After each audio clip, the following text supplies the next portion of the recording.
हमें स्वयं को यदि जानना है, यदि समझना है कि हम कौन हैं, ये हाथ जो हम देख रहे हैं यदि हम ये हैं तो फिर ये हाथ भी रहते हैं, ये पैर भी रहते हैं, ये शरीर भी रहता ही है। लेकिन आखिर वो कौन है जो इस शरीर से यदि चला जाता है तो लोग इसे फिर नाम लेके नहीं बुलाते, इसका तो नाम ही बदल देते हैं। क्या रखते हैं? मिट्टी। तुम्हारे इस शरीर को माता राम क्या बोला जाता है? मिट्टी। जब तक ये शरीर चल रहा है, ये आंखें खुली हैं, जीभ बोल रही है, तब तक तो यह शरीर है। लेकिन जब इस शरीर को चलाने वाला इस शरीर को छोड़ करके चला जाता है, तब इस शरीर को मिट्टी कहते हैं। फिर ये मिट्टी हो जाता है, मिट्टी में ही मिल जाता है। तो मेरे बंधुओं, मेरी माताओं, ऐसा हमने अपने गुरुजनों से सुना है कि 84 लाख योनियां होती हैं। स्थावर, जंगम, अंडज, उद्भिज, स्वेदज, जरायुज, ये अनेक अनेक प्रकार की योनि होती हैं जो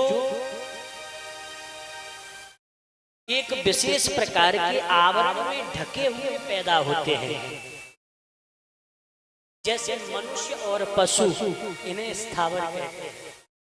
इसी तरह जितने जीव इस धरती पर पैदा होते हैं, जिनकी संज्ञा, जिनका नाम हमने जीव दिया, यानी जिनके अंदर चेतना है, ऐसे 84 लाख जीव बताए गए।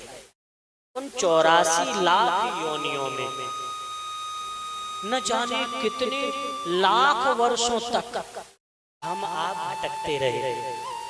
कभी जानवर बने, कभी पक्षी बने, कभी कीट पतंगा बने, कभी कीड़ा मकोड़ा बने, और बनते बनते परमात्मा ने हमारे ऊपर कृपा करी, जो उन 84 लाख योनियों में सबसे श्रेष्ठ योनि यानी कि मानव की हमें प्रदान करी।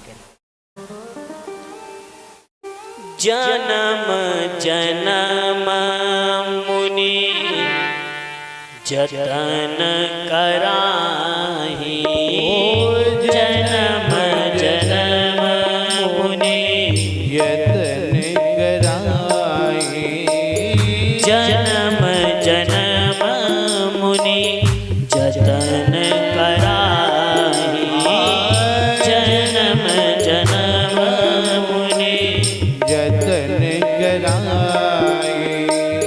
अंतराम कहीं आवत नाही, अंतराम कहीं आवत नाही। श्री राम जय राम, जय जय राम, श्री राम जय राम, जय जय राम। जन्म जन्म मुनि जतन कराहि। जन्म जन्म हमने ये यतन किया, ये प्रयास किया कि हमें अंतिम समय में भगवान की याद आ जाए, अंतिम क्षणों में प्रभु का नाम हमारी जीभ पर आ जाए।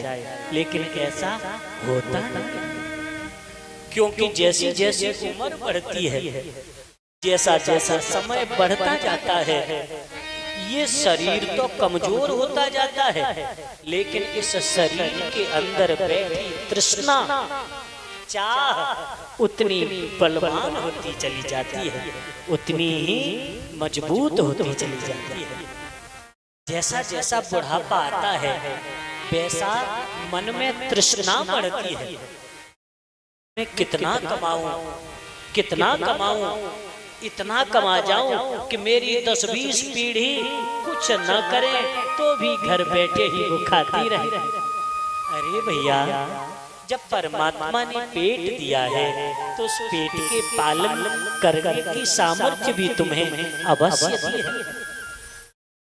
कोई पशु देखना, तुम पशु के सामने अन्न डाल देना, वो जितना खाएगा उतना ही खाएगा। एक बार एक व्यक्ति जा रहा था किसी ट्रैक्टर, उसमें से एक बोरी गेहूं की गिर गई।